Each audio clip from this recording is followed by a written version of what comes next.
I'm one of the caretakers here at Aulani, which means that most of the time I go around, I change light bulbs, I trim hedges, I mow lawns, stuff like that. But one of the perks of my job when Auntie deems fit to let me out is come out here, tell some stories, share a little bit of the culture of Hawaii, and sing ever so slightly off. Now my friends, you do want to keep this aisle-way right here clear. I know you want to get close to the park, it's nice and warm, but I'm going to recommend you don't do that. You get to keep your hair right where it is. We got a pretty full house out here. If you guys want to stand up on the ramp back there, frankly, the farther away you get from the storyteller, the better he looks at. Now, most of the time I go around and change light bulbs, trim hedges, mow lawns, sweep floors, light data entry. But one of the perks of my job when Auntie deems fit to let me out, I get to come out here and tell some stories, share a little bit of culture for you, and sing ever so slightly off key. Here we go. Let me start off with a song. Aloha, e como vai, e Aulani home na dea, e como ai koloha, e Aulani home. Pretty sure those are words. Does that sound okay? Is that right? Okay, thank you. You're on the fence there, but you got it there. Okay, good. Thank you for your support. Woo! Aloha, e como vai, e Aulani home na dea, e como ai koloha, e Aulani home. Time for a match get down off that wall. If you call it kid, I gotta roll it.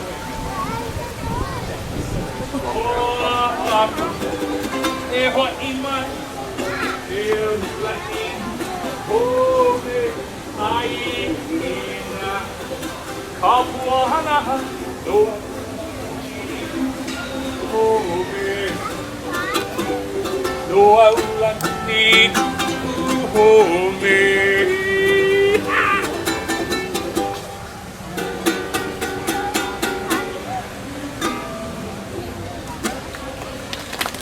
Great time, great. Well, that is the song called the Aulani Hula, and it's a special song for sure in Aulani because it talks a little bit about what we do. The words, they go, aloha e komo mai, hello and welcome, come on in to Aulani ku'u home, to Aulani our home. Then the song we say, na nea I ka Waikolohe, go enjoy the relaxing waters of Waikolohe Valley. Wait, anybody here get to enjoy the relaxing waters of Waikolohe Valley today? Let me hear it. Everybody go swimming in the pools. Yeah. Everybody go hang out in the hot tubs. Anybody go down the slides? Yeah. Some of you have a lot to look forward to tomorrow. So we say, na nea I ka Waikolohe, enjoy those waters. And then in the song we say, holoa, go out on an adventure. Go out and explore the rest of our beautiful island of Oahu, but e ho'i mai, but return to us here at Aulani, our home. And then the song ends, as so many of our Hawaiian songs do, if you listen closely, with the words, ha'ina il mai ana kapuana la. Now the story's told. In this case, the story of our home right here at Aulani. Now, speaking of our home here at Aulani, the story I'm going to share with you folks this evening is one of my favorite stories to tell out here. I love to tell this story because this is a story about something you have probably seen. This is a story about the Menehune. Now, anytime I tell the Menehune story, I got to start the same way. Raise your hand if you have seen Menehune here in Aulani. Raise them up, raise them high, raise them tall. Full elbow extension. It's a very scientific survey. Shasha's taking notes, whatever. All right. Raise your hand if you have not seen Menehune here in Aulani. Raise them up, raise them high, raise them tall. Don't be shy. It's a scientific survey. Raise your hand if you have no idea what in the world I'm talking about right now. Absolutely fair. Raise your hand if you can hear me, but for whatever personal reason you have not raised your hand up to this point. Got to give a chance for everybody to participate. So the Menehune, if you don't know, the Menehune are a race of small people, kind of diminutive little fellows, and they lived here in Hawaii even before the arrival of the ancient Hawaiians. These days they mostly keep to themselves. They tend to live up in the mountains far away from everybody, and they only come out at night as they don't like to be seen by people like you and me. But here in Aulani we have our own special ohana of Menehune that allow themselves to be seen. Legend has it there's around 300 Menehune scattered all throughout the grounds here in Aulani. I always put it that way, legend has it, because nobody knows for sure exactly how many there are. In fact, the most Menehune that any single individual has found that they reported to me that I thought to be credible was 206. She was a very meticulous 11-year-old girl. She had very fastidious bookkeeping skills. And the Menehune are indeed all over the place. The Menehune, these little guys, they have a reputation for being very mischievous, or as we say in Hawaiian, kolohe. All right, I need your help here, friends. E hoa pili mai, repeat after me. Kolohe. Kolohe. Okay, let's hear it again. Kolohe. Kolohe. That is how you say rascally in Hawaiian. Do you folks know anybody who can qualify as kolohe? Maybe they're sitting next to you. Maybe they're sitting far away. Maybe you left them in the room. Maybe you left them back home. Maybe it's you. Kolohe means rascally, mischievous, troublesome. And those menehune are known to wreak havoc from time to time. But in addition to being kolohe, the menehune are very industrious. They love to build stuff. They're famous for building local i'a or fish ponds. They build all kinds of stuff. So mischievous, but also industrious. Also, the menehune can be quite helpful. And in fact, if you need their help, the best way to elicit that from them is you give them some food. You see, the menehune, these little guys work so hard. They work up giant appetites. So give them some of their favorite foods and maybe they'll give you some help. If you've seen my younger, more handsome, more talented brother, Uncle Menehune at dinner, you might know that the menehune love to eat mai'a or bananas. I'm going to do that raising hands. Raise your hand if you like to eat bananas. Banana. Not so much of that, it's a potassium. They also like to eat uala or sweet potato. Everybody like sweet potatoes, sweet potatoes. Tends to be less popular than bananas, but that's cool. They also like to eat Mickey bars. Anybody like Mickey bars? Ice cream covered in chocolate in the shape of Mickey Mouse, available at Kalepa's Farm. Well, unfortunately, back in the days of old, we didn't have any Mickey bars around here, which is okay. Because the menehune's favoriteest food of all, the thing that they prize above all else, is kalo, also known as taro. But not just kalo. They love to eat the poi that we made from kalo. We got any poi eaters in the house this evening? It has a very earthy flavor for the uninitiated. But it's full of lots of rich nutrients and vitamins. It's good for making big, strong bodies. Like Uncle Aito. I'm working on it. Anyway, give the menehune some poi, and maybe the menehune will give you some help. So mischievous, industrious, helpful.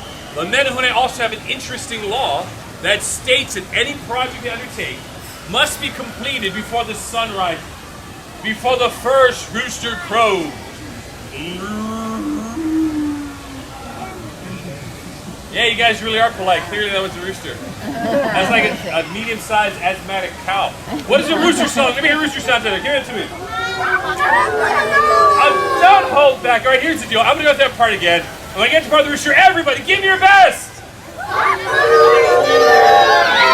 we're going to break this down into sections over here. All right, you guys are right here. What does rooster sound like right here? That's good. All right. Back here, my low, which is my wall right here. What's rooster sound like over here? Kind of lonely and in need of coffee. Very good. All right, you guys over here. What's rooster sound like over here?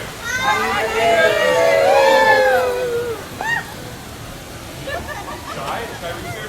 What is rooster sound like right over here?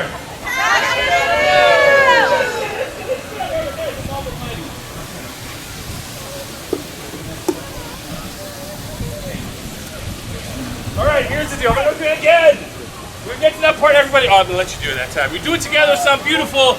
Can't sound any worse than a medium-sized asthmatic cow. All right, here we go. Let me turn my narrator voice.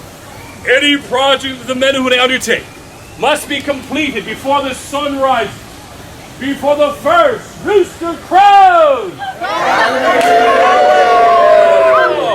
So luckily, the menehune, they work very hard, and all these little hands right in unison, they can make a quick job out of anything that they do. In fact, to make sure that they stay in sync, sometimes they would use a menehune work chant.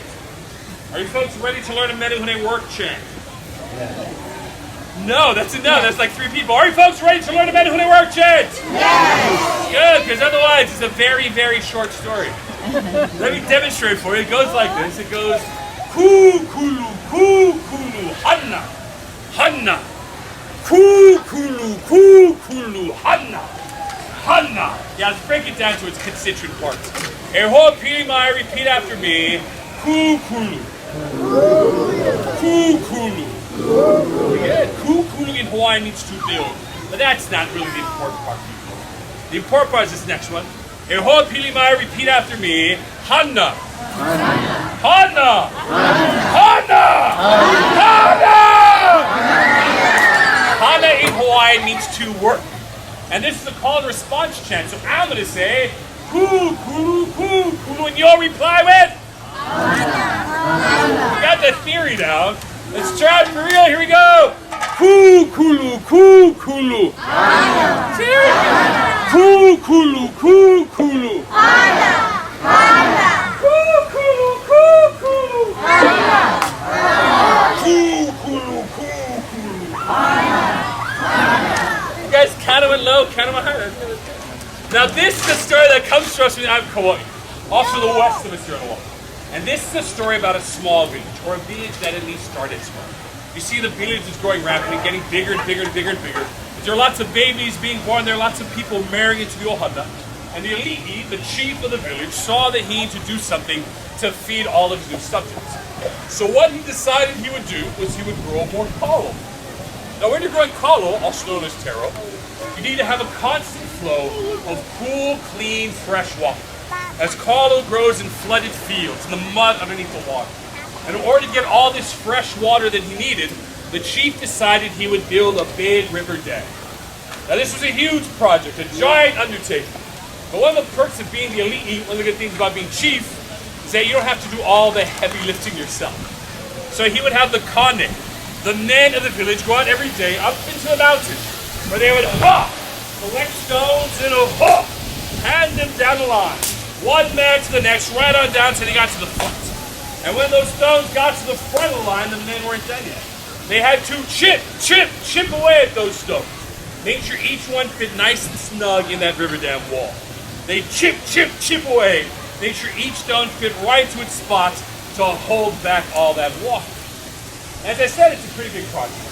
And as it was going on, the ali'i provided for all the ohana, all the families of those men who were working so hard. He provided everyone with kapa. Kapa, some of you know this. Kapa is a kind of cloth made from the bark of the voke or paper mulberry tree.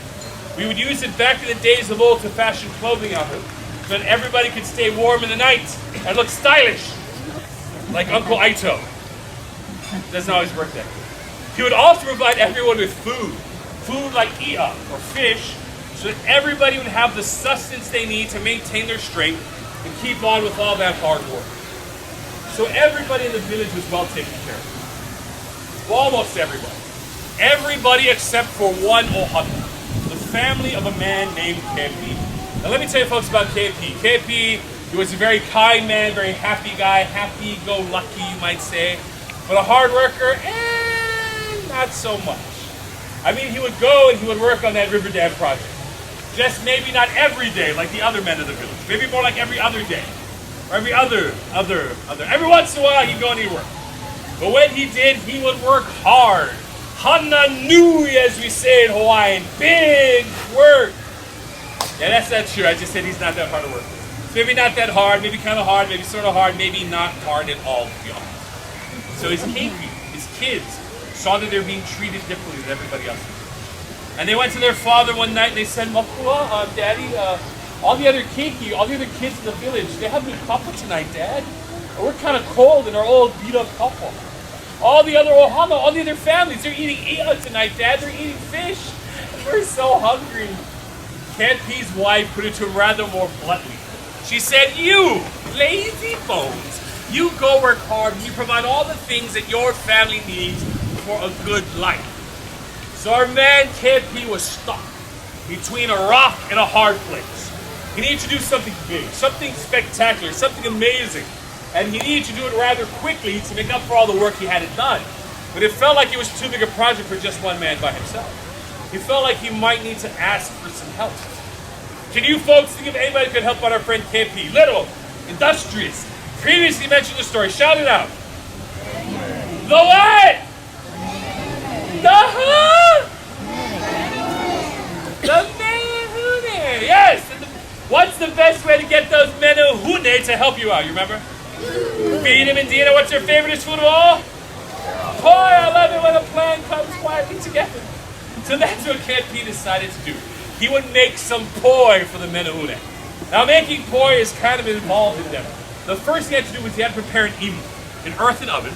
So he dug a pit in the ground, and he filled it with hot stones, and then he took one little kalo, one little taro his own family had for their own use, and he prepared them for the imu, wrapping them in leaves. And he put them there in the pit, and then he covered everything up with dirt. And while the caller was there cooking underground, KP made his way up to the mountain home of the Menehune. Now, since those Menehune only come out at night, they're kind of hard to find during the day. But they always leave a guard to watch over their village when they rest during the daylight hours. And when KP found the guard, he gently, gingerly approached him and he said, "Hui! How's it? Aloha, I was so kind. I just want to let you know that I made a feast for you and all your friends. So you guys come on down. It'll be ready in a couple hours, yeah? I'll leave them hanging in that kukui tree. Kind of, sort of, somewhere over near where the river dam's being built, if you know what I mean." The Menehune guard, he looked up at KP and he said, "We will come!" It's a really good Menehune impression. Now, when you ask the Menehune for help, you got to be subtle. You got to ask without asking. If the Menehune think you're worthy of their assistance, maybe they'll hear your plea and help you out. So after talking to the Menehune guard, Kepi made his way back to his evening. And he uncovered the kalo that had been cooking therein. Now that kalo was cooked, but it wasn't poi yet. The first thing he had to do was unwrap it from the leaves. And then he took his OP shell scraper, he scraped up all the crusty skin off the outside. He grabbed his big, heavy papa ku'iai, his poi pounding board. He grabbed his ku'iai pohaku, his poi pounding stone. He got himself a bowl of water, and he went to work pounding poi. Now when you're pounding poi, you gotta make sure you add just the right amount of water. You wanna make sure your poi is not too thick, not too thin, but just right. As KP finished pounding that poi, he grabbed some la'i, some tea leaves, and he made little bundles of poi, just the right size for those hungry Menehune mouths to eat. Kind of like fun-size poi, which everybody knows is the least fun size. And then he took up all those bundles and he made his way down to that kukui tree, kind of somewhere sort of over near where the river dam was being built. And he hung the bundles up in the tree like poi Christmas ornaments. And as he finished doing that, you could hear sounds coming from up in the mountains. Not just sounds, but voices. Not just voices, but indeed the voices of the Menehune. Guess whose voices those are? Yeah, you guys remember your lines. Uncle needs your help, KP needs your help, the Menehune needs your help. As they came down, the Menehune went, "Kukulu, kukulu. Kukulu, kukulu." Handing those stones one Menehune to the next, so they got to the front. And as they got to the front, they weren't done yet. They went, "Kukulu, kukulu." Oh, let me hear it. Kukulu, kukulu. Yeah. Chipping away at those stones. Make sure each one fit nice and snug in that river dam wall. Oh, KP, he marveled at the Menehune, how quickly they worked, how clean their stonework was, so amazing. Now, of course, as Menehune law states, that any project they undertake must be completed before the sun rises, before the first rooster crows. As the sky began to turn purple with the approach of the dawn, the Menehune had to work a little, what's that word?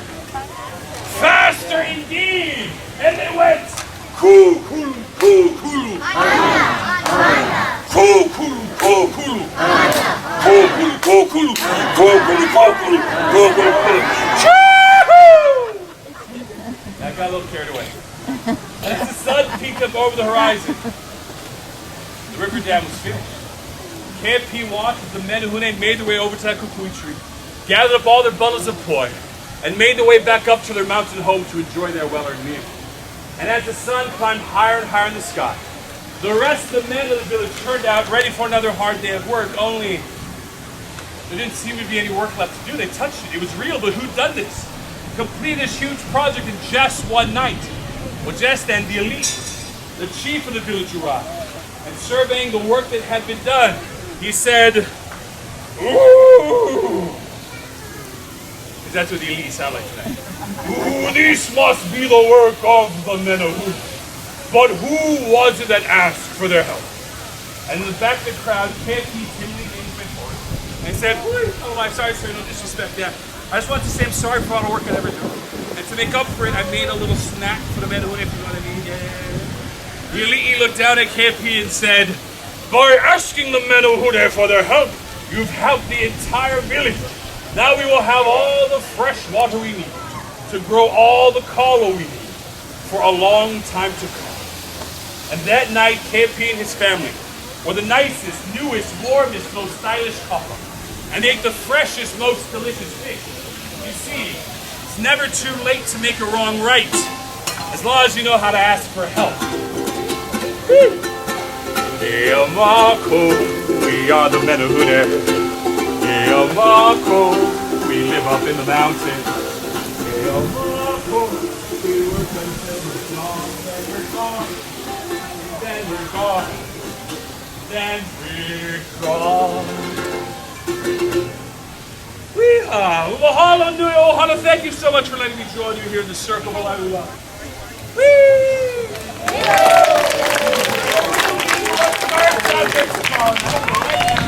I myself, I gotta change more light bulbs. And nothing helps an uncle change those light bulbs more than having his own traveling, if somewhat fiery assistant. So until we meet again, ahui ho akuno. Have a wonderful evening. Mahalo.